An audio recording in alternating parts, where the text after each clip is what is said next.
Blackmailing Badlapur प्रकरण बदलापूर प्रकरणातनं ह्यांना पळ काढता येणार नाही. आणि माझी ऑडिओ क्लिप चालवून ते जर म्हणत असतील बदलापूर फिरवू तर आज एक्सपोज झाले ना.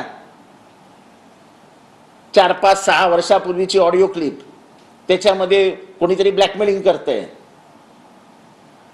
तो माणूस आमच्या म्हणजे आता ती पलीकडे असलेल्या ज्येष्ठ नेत्याकडे जातो. तो ज्येष्ठ नेता मला फोन करतो की बाबा हे थांबव. मी थांबवण्यासाठी प्रयत्न करतो. मी पैशाची ऑफर दिली का? मी माझ्या भाषेत त्याला सांगितलं की करू नको, कशाला करतो रे.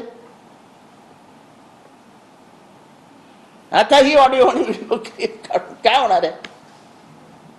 माझ्या आता काल काय गुन्हा घडला असता तर ठीक आहे, चालवली असती तर थोडासा मी बैचैन झालो असतो. हे झालं, आता गेलं डोक्यावर, मग पाणी गेलं.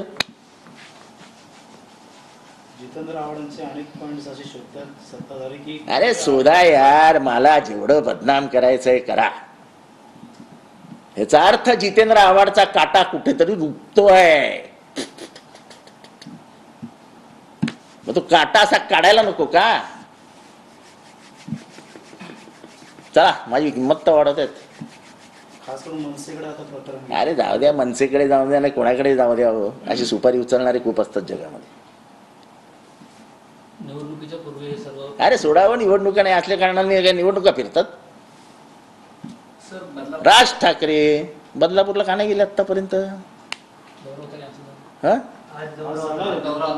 अहो आज झाले ना किती दिवस.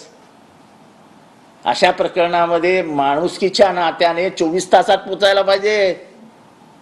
मराठी माणसाचा अभिमान असलेले राज ठाकरे यांचा हात त्या पोलीसच्या आईच्या डोक्यावरनं, बापाच्या डोक्यावरनं फिरायला पाहिजे होता की घाबरू नका, मी तुमच्या बरोबर आहे. तर माझी व्हिडिओ क्लिपचं प्रेस कॉन्फरन्स घेणार, ऑडिओ क्लिपची, आणि मी उद्या सांगितलं माझा आवाजच नाही तर काय तपासायला देणार आहेत? मी सांगतो माझा आवाजच नाही, जा डुप्लिकेट आवाज काढलाय. राज ठाकरे कोणाचाही आवाज काढू शकतात, त्यांनी माझाच आवाज काढून क्लिप केली तयार असेल. तुम्हाला माहिती येते किती मोठे मिमिक्री आर्टिस्ट आहेत ते.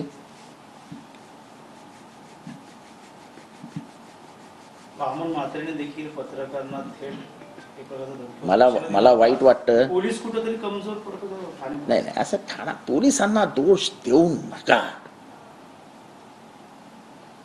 सत्ताधाऱ्यांचे फोन आल्यावरती मागच्या 5 वर्षात, म्हणजे मागच्या 2.5-3 वर्षामध्ये ठाण्यामध्ये, महाराष्ट्रामध्ये जे झालंय पोलिसांवरती, याच्यात पोलिसांचा किंचितही दोष नाही.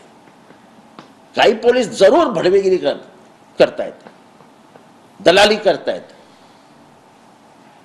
पण 99% पोलीस हे अगदी म्हणजे काय म्हणतात त्याला, त्यांच्या मना असं दडपणाने काम करतायत. काही जण हरामी आहेत,